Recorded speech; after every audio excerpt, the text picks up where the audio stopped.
right now. Pittsburgh's best sports show is about to begin. Call us or tweet us. We've got things to talk about on the Ireland Contracting Nightly Sports Call. All right, Ken, thanks very much. Good evening, everyone. Welcome to the Fan Cave. 412-575-2600. That is the number to call. And you can also hit us up on Twitter at KDPomp, at the Pony Express. Andrew Fillipponi up at the Fan. We have a football game coming up here on Friday. Finally, after a couple of weeks of training camp, big 6 days last week, day off today, back at it tomorrow. I know you've been talking a lot about Brandon Ayuk. It's a story that won't go away, Andrew. And I know a lot of people are speculating there are a lot of teams involved, but you seem to think the Steelers are, quote, at the goal line. Please explain. Well, you heard Adam Schefter on McAfee today say that it takes two to tango, and I think what's happening here is a couple things. Number one, San Francisco has reached a point where I think they're just ready to move on. They know that they're not going to get an extension done, and they don't think they're going to have a happy camper. And they're so talented, and they drafted to fill the spot with a first-round pick. I think they're ready to just take the best offer, provided Brandon Ayuk accept the deal, because a team's not going to trade for him, Bob, unless they're able to get a long-term deal done with him. That's his leverage. You know, it's very reminiscent of Erik Karlsson with the Penguins. I'm sure there were other teams that wanted to trade for Erik Karlsson, but Erik Karlsson had a legitimate no-trade clause and could dictate where he was going to go. No team is going to give up, say, a good player and a second-round pick for Brandon Ayuk if he's just going to sit on a one-year deal. No one would do that. They would just inherit the same bad situation the 49ers have right now. And Ayuk has made it clear that he wants to play for the Steelers. So I think right now the only hang-up, and the why I said goal line is, I think the trade in terms of who would go to San Francisco, that still needs to be sorted out. But my understanding is the Steelers and Ayuk have an understanding. They have basically a handshake deal. We will pay you this amount of money if we can get a trade done. And other teams, if you heard Schefter today, have had a hard time getting Ayuk to agree to that last part, including the Patriots. Schefter pretty much made it sound like the Patriots had the trade part done with the 49ers, but they couldn't get Ayuk to accept the deal. He doesn't want to play for New England, Bob. He doesn't want to go there and play for that franchise, evidently. Yeah, well, I agree with that. I mean, first of all, no team is going to want him unless they figure out what the number is and how many years are attached to that number.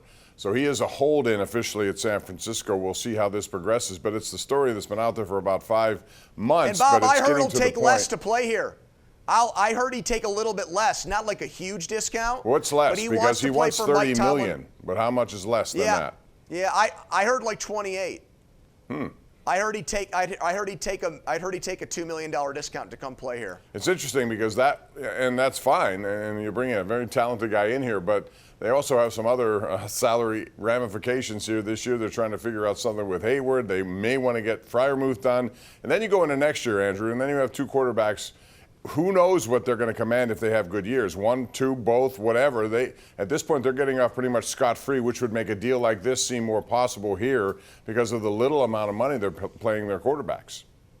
Totally agree. They've spent less money on offensive players than any team in football now that the Packers got their extension done with Jordan Love. So eventually, they got young guys, but they've already decided in the case of Najee Harris to not extend him, to not pick up that fifth-year option, I should say.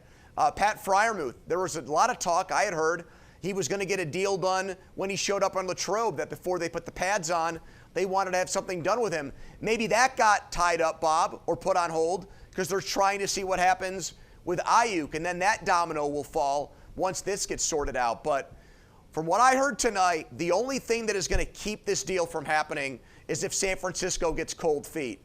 Maybe they think down the road Ayuk will blink. Maybe they think another team will make an offer and Ayuk will accept the trade there eventually. I don't know. But it sounds like the Steelers are very confident that a deal is going to get done here very soon with Ayuk, which would be massive, Bob. Would that not be incredible to get this guy in this offense? Absolutely. It would give George Pickens somebody else who's going to be occupied by defenders, which would create more space for him. He should be a happy camper. And once he sees the numbers on Brandon Ayuk, he may want more, and he may perform that way. We'll see how that goes. But Justin Fields, they did not pick up his fifth-year option, which is interesting because if he should play a lot, and we don't know what's going to happen here, But if he should and play well, then he's a free agent. He can go wherever he want. He may want to stay, but the money's got to be right too. One other note: the Pirates did not play today. We want to get into their conversation about what happened over the weekend and some of the moves there, Andrew. But the teams that they needed to lose tonight didn't. Marte hit a leadoff home run for Arizona tonight. They beat Cleveland in Cleveland. The Mets beat the Cardinals. The Giants are coming on strong. Pirates begin a 3-game series with San Diego. They have 6 over the next week and a half with San Diego. How many do they have to win? I say 4-2 minimum. You'd like to go 5-1. You got to make up ground head-to-head with these teams. Yeah, definitely with San Diego for sure, because if you look at every team that they're chasing in the wild card or around them the wild card race, they don't have a winning record against any of these teams. They're either 500 or worse, and that is the tiebreaker. But also you just want to beat the teams you're competing with because they count double. You're helping yourself, but you're also hurting them. Bob, what a blown opportunity Sunday. Derek Shelton was to blame for that game. One of the worst managed games I've seen in a big spot in a game with stakes in a very long time. And just his reaction after the game, I think he told on himself. I think he was angry at himself, and instead he threw Colin Holderman right under the bus. But, yeah, where's the urgency? That game was managed like it was in April or May. It's August against a team that you're trying to beat out for a playoff spot.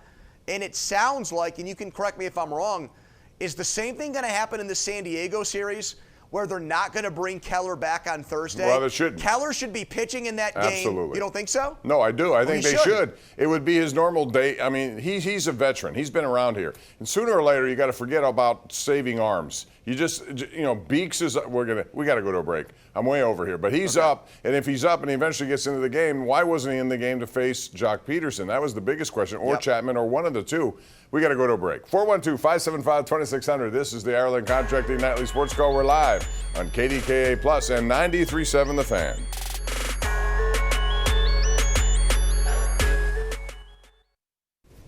All right, here we go with our tweet of the night. Jordan Schultz on Harrison Butker, who, by the way, became the highest paid kicker in NFL history after this season from a year ago, 94% on his field goals. He, of course, set a record with a 57-yarder in the Super Bowl, 4 for 4 in those pressure situations. The guy has been so good. He gets $25 million, almost 18 guaranteed, and quite frankly, he deserves it. He's been terrific in clutch situations, has a lot to do with 3 Super Bowls, and I got to believe that Kansas City is going to be one of those teams again. Unless there's some injuries, they're going to have a great shot at doing it again. It was a very crowded AFC for the second year in a row. Andrew, real quick, back to the Pirates before we go to the calls.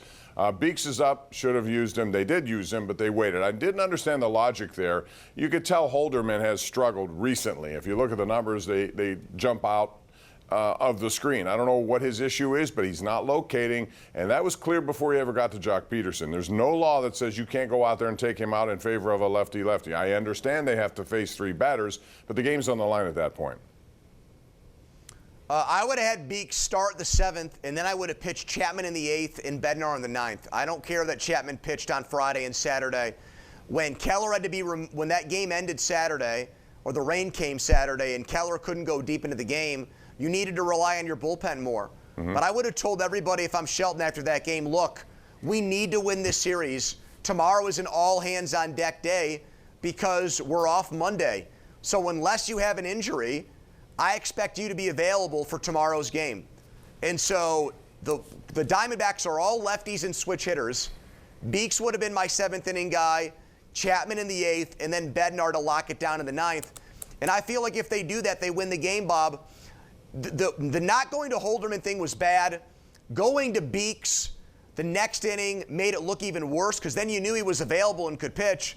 In a very under the radar mistake in that game, I thought was asking Woodford to pitch another inning in the 9th. Yeah.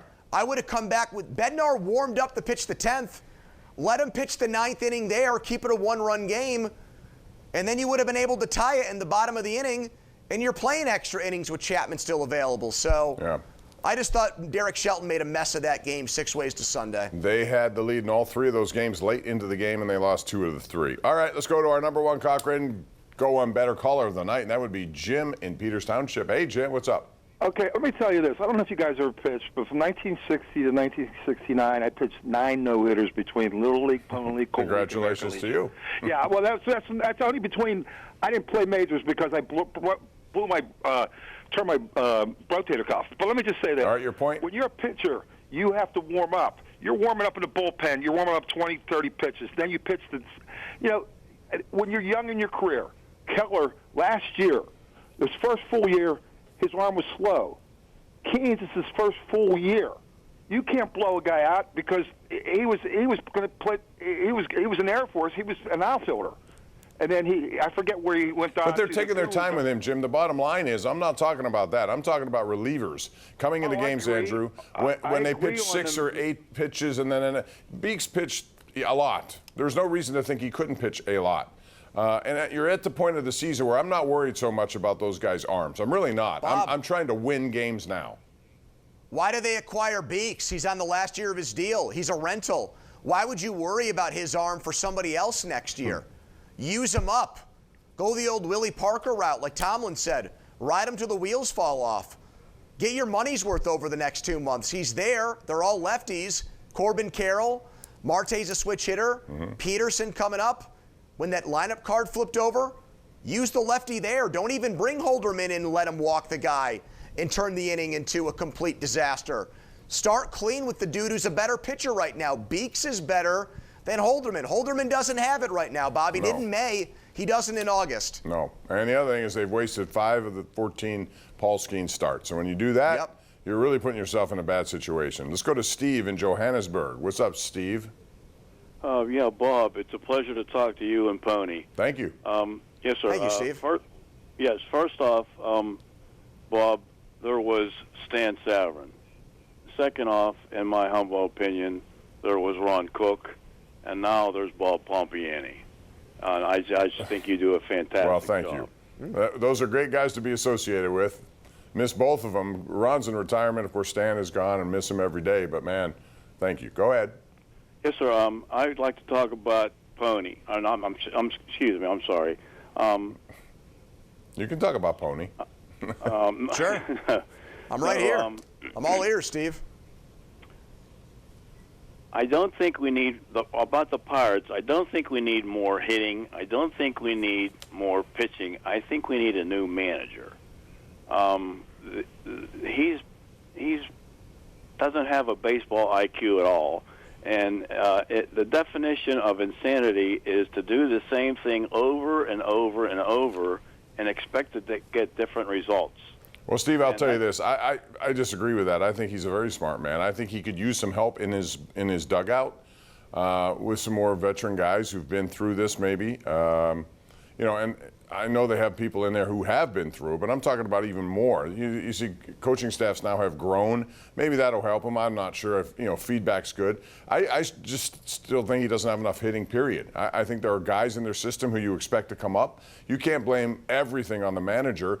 Execution is a lot of it. Holderman is expected to do that. Now, again, I think it was a mistake keeping him in there. But, Andrew, he's paid to do that. That's what he's supposed to do, come into that game. He was hitting 100 miles an hour. The arm wasn't a problem. It was the location of it. But hitting goes beyond Derek Shelton, doesn't it? It's about what this organization has brought in or not. But I just felt like the game moved too fast for Shelton. He says that about his players sometimes. He said that about Cruz in Houston. I thought Sunday's game did on him. They're conceding second base with Brian Reynolds in the second inning. They're letting you take the base because they don't want a situation where Reynolds goes to steal second and then Isaiah Kiner-Falefa breaks for home and scores.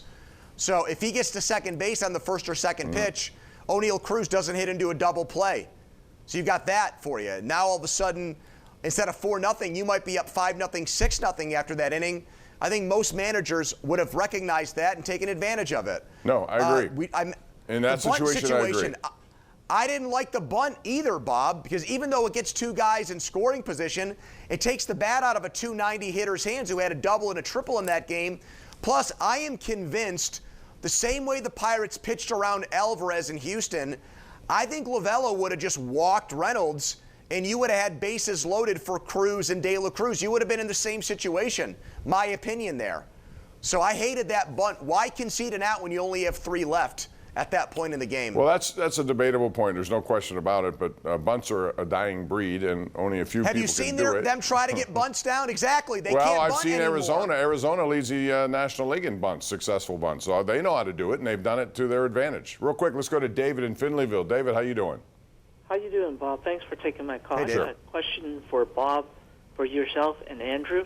How many wins do you think the Steelers will need to take that AFC North this year? Thank you. Oh, that's going to be a tough division all the way through, so I think they're going to beat each other up. Last year, the Steelers went 5-1 in their division. I don't think many people expected that, and they still didn't win the division. 5-1, I'd have to say, Andrew. Oh, he meant in the division, or Yeah. he meant overall? Oh, if he meant overall, I'd I'd have to say 11 minimum. Yeah, that's my number too. I think 11-6 gets it done.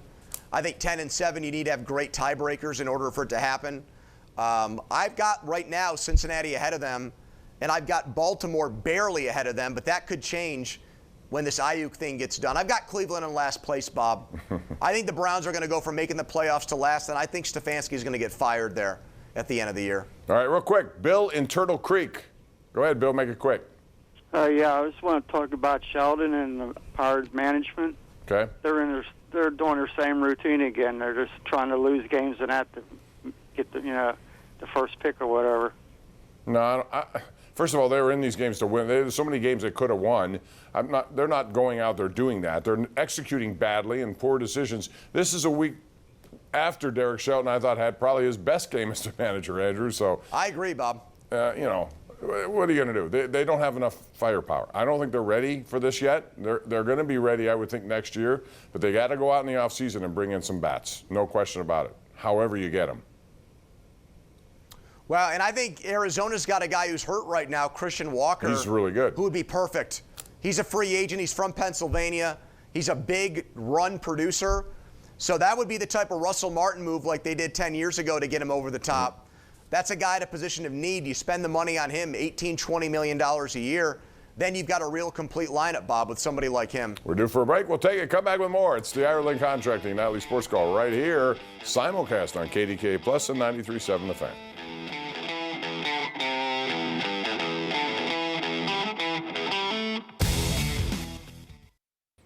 KDKA News at 11 starts in about 5 minutes from right now. Ken Rice is at the anchor desk. Ken? Hey, Bob, after a condemned building crumbled, the damaged business says it's getting stuck with the bill. We're looking into it. Plus, who will Vice President Harris pick to be her running mate? When we're going to be finding out those stories, and when we could see storms, all coming up in minutes at 11. See you then, Bob. All right, Ken, thanks very much. Pony, 30 seconds left. Is Keller going to start in this series or not? I think it's so much more important than the Dodger series. He should, but I thought it was going to be Ortiz on Thursday with Gonzalez before that. Falter. I mean, you haven't faced San Diego all year. If you take 5 out of 6 from them, that could be the difference between making and missing the playoffs. So, yeah, I try to put my best pitchers out there. Yeah, I agree, and they should. All right, that's going to do it. Pony, thanks. We'll see you again tomorrow night. That's going to do it for us. Join us tomorrow night and every night right here at 10:35 for the Ireland Contracting Nightly Sports Call. Good night.